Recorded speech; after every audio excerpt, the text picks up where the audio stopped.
Good morning dear students. आज हम एक विशेष टॉपिक पे बात करने वाले हैं, 12वीं के बाद क्या करें। अभी हाल में ही 12वीं का एग्जाम खत्म हुआ है और अभी एग्जाम देके बच्चे आए ही हैं।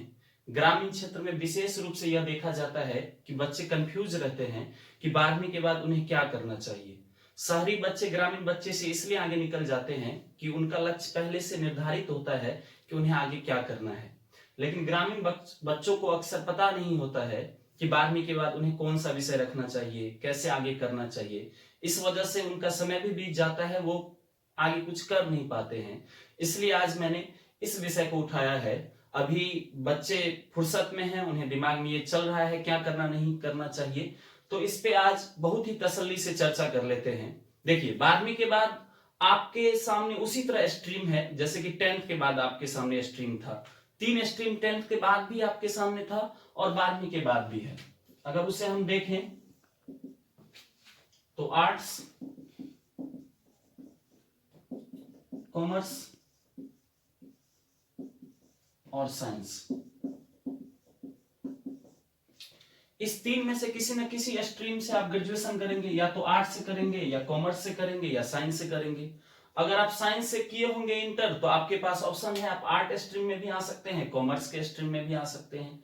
अगर आप कॉमर्स से ग्रेजुएशन किए होंगे तो अभी तक इंडियन एजुकेशन सिस्टम के अनुसार आप आर्ट्स में आ सकते हैं या आप कॉमर्स में भी रह सकते हैं। और अगर आप आर्ट्स से अभी इंटर किए होंगे तो आपके पास एक ही ऑप्शन है कि आप आर्ट्स से ही ग्रेजुएशन कीजिए। हाँ, इसमें बहुत सारे सब्जेक्ट आपके पास ऑप्शन में होंगे जो आप चूज करके ऑनर्स कर सकते हैं। ये हुई ऑनर्स की बातें। लेकिन मुख्य रूप से हम लोगों को इंटर के बाद कंपटीशन पे फोकस करना चाहिए, जैसे कि शहर के बच्चे करते हैं, लेकिन ग्रामीण बच्चे इसमें पीछे रह जाते हैं। तो हमें 12 का एग्जाम देने के बाद किन चीजों पे फोकस करना चाहिए, कैसे कंपटीशन की शुरुआत करना चाहिए, क्योंकि बच्चे अक्सर इसी में कंफ्यूज रहते हैं कि कंपटीशन की शुरुआत कैसे करें, कहां से पढ़ें। अक्सर मुझे ग्रामीण क्षेत्र में कई सारे ऐसे स्टूडेंट्स मिलते हैं जो ग्रेजुएशन के बाद पूछते हैं कि भाई जी अब क्या करें, अब क्या करना चाहिए, अब हम कैसे तैयारी की शुरुआत करें, कंपटीशन का कहां से पढ़ें, क्या नहीं पढ़ें, ये समझ में नहीं आ रहा है। तो देखिए, ग्रेजुएशन होते होते बहुत लेट हो जाता है। ये सच है कि भारत के बहुत सारे एग्जाम में ग्रेजुएशन के बाद ही आप एग्जाम दे सकते हैं, लेकिन अगर आप ग्रेजुएशन के बाद शुरू करेंगे तब तक बहुत अधिक लेट हो जाएगा। जैसे कि बैंक का एग्जाम है, सीजीएल का एग्जाम है, बीपीएससी है, यूपीएससी है, सारे एग्जाम में आप ग्रेजुएशन के बाद ही बैठ सकते हैं। लेकिन आपको शुरुआत 12 के बाद ही कर देना है। और बहुत सारे एग्जाम तो ऐसे हैं जिसमें आप 12 के बाद ही बैठ सकते हैं, जैसे कि सीएचएसएल का एग्जाम है, बिहार पुलिस का एग्जाम है, रेलवे का बहुत सारा एग्जाम है, आर्मी का एग्जाम है। तो इसमें आपको क्या करना चाहिए, आपको 12 के बाद ही शुरू करना चाहिए। और बहुत सारे बच्चे इसलिए भी कंफ्यूज रहते हैं क्योंकि 12 तक उसके मन में यह बैठ जाता है कि मेरा तो अंग्रेजी कमजोर है, मेरा मैथ कमजोर है, मेरा ये पोर्शन कमजोर है, तो मैं कैसे क्वालिफाई कर पाऊंगा। और इस डर से वो शुरुआत भी नहीं करते हैं। देखिए, 12 के बाद सामान्यतः कुछ 3-4 गलतियां हैं जो अभी आपके पास वक्त है, आप उस पे सोचिए, 3-4 दिन अच्छे से सोच लीजिए, फिर शुरुआत करना है। 3-4 गलतियां बच्चे मुख्य रूप से करते हैं।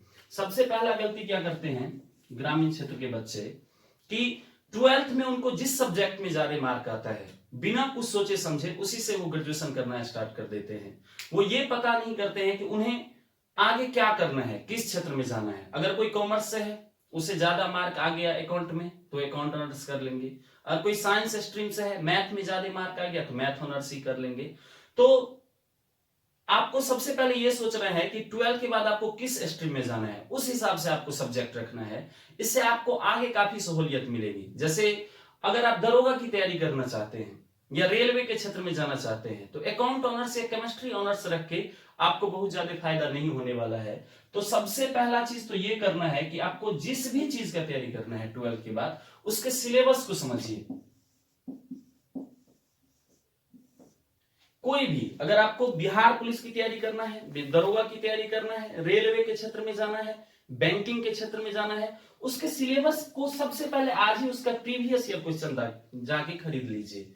क्योंकि ग्रामीण क्षेत्र के बच्चों को यही नहीं पता होता है कि किस क्षेत्र में कौन कौन पोर्शन है, और अक्सर वो सुनी सुनाई बातों के अनुसार तैयारी करना स्टार्ट कर देते हैं।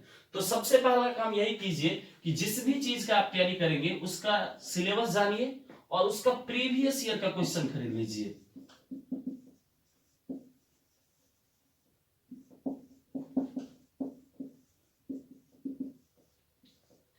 इससे आपको एक ये फायदा होगा कि आपको आइडिया लग जाएगा कि उसमें क्या सब विषय इंक्लूड किया गया है और उस हिसाब से आप सब्जेक्ट रखेंगे और इससे आपको आगे भी मदद मिलेगा।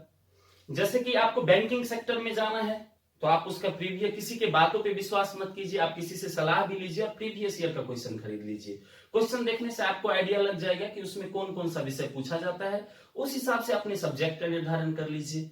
अगर आप जनरल कंपटीशन में बिहार पुलिस का तैयारी करना चाहते हैं, बिहार दरोगा का तैयारी करना चाहते हैं या यूपीएससी बीपीएससी करना चाहते हैं तो उसका सिलेबस और पाठ्यक्रम खरीद के ले आइए, उसका प्रीवियस ईयर का क्वेश्चन पेपर ले लीजिए और फिर उसमें देखिए कौन कौन सा विषय है, उस हिसाब से आप अपने विषयों का चयन करिए। तो इससे आपको आगे काफी सहूलियत मिलेगी। कुछ चीजें जो मैं आपको बता रहा हूं जो मोटा मोटी आप देख सकते हैं, चाहे आप आर्ट्स बैकग्राउंड से हो या कॉमर्स से हो या साइंस से हो, इससे कोई फर्क नहीं पड़ता है। आगे आपका है सीधे जनरल कंपटीशन। जनरल कंपटीशन कोई भी सब्जेक्ट का विद्यार्थी हो, अगर वो ग्रेजुएशन किया हुआ है तो वो एग्जाम में बैठ सकता है, लेकिन उसमें कुछ खास विषय से ज्यादा फायदा मिलता है। इसलिए ग्रेजुएशन करते वक्त अगर कुछ खास तरह का विषय अगर आप रखेंगे तो आगे आपको बहुत मदद मिलेगा। तो सबसे पहले एक चीज तो आपको मन में बसा लेना है कि 12th के बाद ही अगर आप तैयारी शुरू कर देते हैं तो आपका समय भी बहुत बचता है और आपका तैयारी भी बहुत ही अच्छा होगा। इसलिए सबसे पहले एक आप तय कर लीजिए किस क्षेत्र में जाना है। जनरल कंपटीशन की तैयारी करनी है, बिहार दरोगा की करनी है, बिहार पुलिस का करना है, एसएससी का करना है, एक तय कर लीजिए और उस हिसाब से सब्जेक्ट रखिए। जैसे आर्ट्स में है या कॉमर्स में है या साइंस में है, अगर आपको जनरल कंपटीशन की तैयारी करना है तो आप अकाउंट मत रखिए। अगर अकाउंट रखते हैं तो फिर जनरल कंपटीशन में आपको उस सब्जेक्ट से कोई खास फायदा नहीं मिलेगा। तो आप उस हिसाब से एक सब्जेक्ट चूज कर लीजिए। जैसे पूरा जनरल कंपटीशन का सिलेबस 3-4 चीजों के इर्द गिर्द ही घूमता है, मैथ, जीके जीएस, रीजनिंग और इंग्लिश। अगर हम भारत के 80% जनरल कंपटीशन के एग्जाम की बात करें, चाहे रेलवे हो, बिहार पुलिस हो, आर्मी का एग्जाम हो, इन्हीं 4 चीजों के इर्द गिर्द घूमता है, मैथ, जीके जीएस, रीजनिंग और इंग्लिश। मैथ जो है मुख्य रूप से अंडर 10th का ही मैथ रहता है। इसमें कोई जरूरी नहीं है कि आप अगर 11th-12th का मैथ पढ़ेंगे तो ही आपका मैथ अच्छा होगा या ग्रेजुएशन में आप मैथ रखेंगे तो आपका मैथ बहुत अच्छा होगा। तो आप मैथ अंडर 10th का ही पूछा जाता है, आपको अंडर 10th का मैथ बढ़िया करना है और 6, 7, 8 का ही मुख्य रूप से मैथ है, 9, 10th का तो मैथ ही नहीं है। तो बहुत बच्चों के मन में मैं अक्सर देखता हूं, बहुत सारी लड़कियां भी ये बातें कहती है कि भाई जी मेरा मैथ बहुत कमजोर है इसलिए मैं जनरल कंपटीशन की तैयारी नहीं करूंगा। तो ये एक भ्रम है। सबसे पहले ये देख लीजिए कि अंडर 10th का मैथ पूछा जाता है और उसमें भी मुख्य रूप से 6, 7, 8 का मैथ है। भारत के 90% एग्जाम में 8 तक का ही मैथ है, अंकगणित। तो मैथ मैन है, प्रैक्टिस अगर आप करिएगा तो आपका ठीक हो जाएगा। जीके जीएस है, जीके जीएस में कई सारा खंड है, हिस्ट्री है, पॉलिटी है, इकोनॉमिक्स है, इसमें बहुत सारा ऐसा खंड है जो सबके लिए नया है। साइंस वालों के लिए भी नया है, आर्ट वालों के लिए भी नया है, कॉमर्स वालों के लिए भी वो नया ही है। तो सबको एक ही समान से पढ़ना पड़ेगा। रीजनिंग एक बिल्कुल नया सब्जेक्ट है जो समांतर 12th तक कोई नहीं पढ़ा होगा और इंग्लिश भी जो आप 12th तक पढ़े हैं उसका उससे इधर थोड़ा सा डिफरेंट हो जाता है। आपको 50% सिलेबस तो भोके भी है जिसका सामना आपको 12th तक हुआ ही नहीं होगा। ये सबके लिए एक समान है, कॉमर्स वालों के लिए भी वही है, साइंस वालों के लिए भी वही है, आर्ट्स वालों के लिए भी वही है। तो देखिए, एक जो मन में डर रहता है कि हमारा इंग्लिश कमजोर है तो हमसे नहीं निकलेगा, सबसे पहले तो एक बात यह है कि आप जो 12th तक आपका अंग्रेजी कमजोर था या नहीं था उससे ज्यादा फर्क नहीं पड़ता है अगर आप 12th के बाद ठान लेते हैं, क्योंकि आपको 80% सिलेबस ऐसा मिलेगा जो बिल्कुल नया है, सबके लिए एक ही जैसा है। अगर आप मेहनत करने का ठान लेंगे तो कर सकते हैं। रीजनिंग भी आपके लिए बिल्कुल नया है, इसमें कमजोर और तेज से कोई खास फर्क नहीं पड़ता है क्योंकि ये सबके लिए बिल्कुल नया है। सामान्यतः 12th तक रीजनिंग कोई नहीं पढ़ता है, कोई किसी प्रतियोगिता का एग्जाम दिया होगा या स्कॉलरशिप का एग्जाम दिया होगा तभी वो रीजनिंग पढ़ा होगा, नहीं तो अधिकांश बच्चा के लिए रीजनिंग बिल्कुल ही नया है।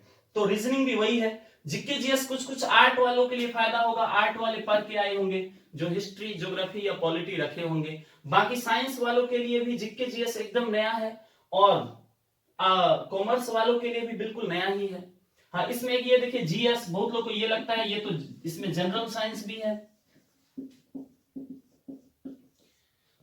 अब बहुत आर्ट का बच्चे को ये मन में डर रहता है कि ये तो जनरल साइंस है, मेरा तो विज्ञान ही कमजोर है तो इसमें तो विज्ञान वाला, साइंस स्ट्रीम वाला आगे निकल जाएगा। तो ऐसी भी बात नहीं है। अगर आप अच्छे से सिलेबस देखेंगे तो भारत के 99% एग्जाम में जनरल साइंस जो है अंडर 10th का ही पूछता है। तो इसमें आप अंडर 10th तक जो पढ़ के आए हैं उसी से आपको प्रश्न आता है, और उसमें भी मुख्य रूप से जिससे बच्चों को डर रहता है न्यूमेरिकल से, उससे एक भी प्रश्न नहीं आते हैं।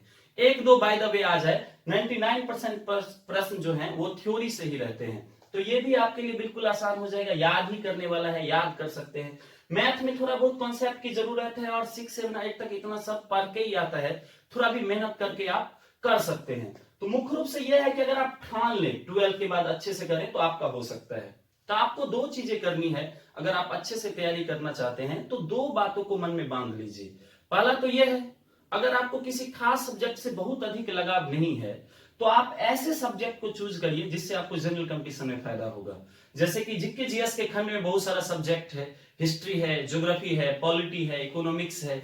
इन सब सब्जेक्ट से अगर आप ग्रेजुएशन करते हैं तो जनरल कंपटीशन की तैयारी करने से आपका ग्रेजुएशन भी कवर हो जाएगा। जैसे देखिए, जनरल कंपटीशन में हम लोग हिस्ट्री में ही मॉडर्न हिस्ट्री पढ़ते हैं, एंशिएंट हिस्ट्री पढ़ते हैं, मिडाइवल हिस्ट्री पढ़ते हैं, और यही आपके ऑनर्स पेपर में भी है। जैसे अगर कोई हिस्ट्री ऑनर्स करता होगा तो फर्स्ट पार्ट में उसका एंशिएंट हिस्ट्री है, सेकंड पार्ट में उसका मिडाइवल हिस्ट्री है, और थर्ड पार्ट में उसका मॉडर्न हिस्ट्री है। तो अगर वो जनरल कंपटीशन की तैयारी करता है तो उसका एक तरह से जनरल कंपटीशन में भी ये तीनों पार्ट पढ़ना है, तो तीनों पार्ट का 50% सिलेबस उसका कवर हो जाता है। अगर कोई इसी तरह ज्योग्राफी पढ़ता है तो अगर वो ग्रेजुएशन में ज्योग्राफी अच्छे से पढ़ लेता है तो जनरल कंपटीशन में भी उसका कवर हो जाता है। तो अगर सिर्फ और सिर्फ आप जनरल कंपटीशन को ही टारगेट करके पढ़ रहे हैं, जैसे आप मन में ये बसा लिए हैं कि मुझे बिहार दरोगा ही निकालना है, बीपीएससी का ही फॉर्म भरना है, या अन्य रेलवे का ही एग्जाम देना है, तो इससे आपको एक ये फायदा होगा, अगर आर्ट स्ट्रीम वाला सब्जेक्ट आप रखेंगे तो आपका जनरल कंपटीशन का तैयारी करने से इधर भी कवर हो जाएगा, आपको पर्याप्त टाइम भी मिलेगा और एक बर्डन भी नहीं रहेगा। ये मैं एक आपको सजेशन दे रहा हूं कि अगर आपको किसी भी सब्जेक्ट से खास लगाव नहीं है और आप 100% फोकस है जनरल कंपटीशन के लिए। अब देखिए, ये एक हो गया, तो आप मन बना लीजिए, अगर आप हिस्ट्री रखते हैं ग्रेजुएशन में तो सब्सिडरी में कोई दो रख लीजिए, पॉलिटी रख लीजिए, ज्योग्राफी रख लीजिए। अगर आप ज्योग्राफी से ऑनर्स करते हैं तो दो सब्सिडरी में रख लीजिए, पॉलिटी रख लीजिए, हिस्ट्री रख लीजिए। इससे आपको काफी सहूलियत मिलेगी। एक बात आप याद रखिए, आपका 80% काम आसान हो जाएगा ग्रेजुएशन पेपर सही रखने से। देखिए, ग्रेजुएशन पेपर गलत रखने से क्या होता है, मैं उसे गलत तो नहीं कहूंगा, लेकिन बच्चे अगर रख लेते हैं, जैसे अगर कोई अकाउंट ऑनर्स रख लिया, बाद में उसे पता चलता है कि अकाउंट से इसमें क्वेश्चन नहीं आता है, अब उसका पूरा टाइम अकाउंट ऑनर्स करने में चला जाता है, तो उसको जनरल कंपटीशन की तैयारी करने के लिए वक्त ही नहीं बचता है। जैसे मान चलिए कोई स्टूडेंट पूरी तरह फोकस्ड है दरोगा की तैयारी करने में, या उसे बिहार पुलिस निकालना है, लेकिन उसे पता नहीं था 12 के बाद उसने केमिस्ट्री ऑनर्स या फिजिक्स ऑनर्स रख लिया, तब उसको पढ़ने के लिए भी उसे टाइम देना पड़ेगा, तो उसका ग्रेजुएशन को करने में भी आधा समय चला जाएगा, तो वो इधर ध्यान नहीं दे पाएगा उतना।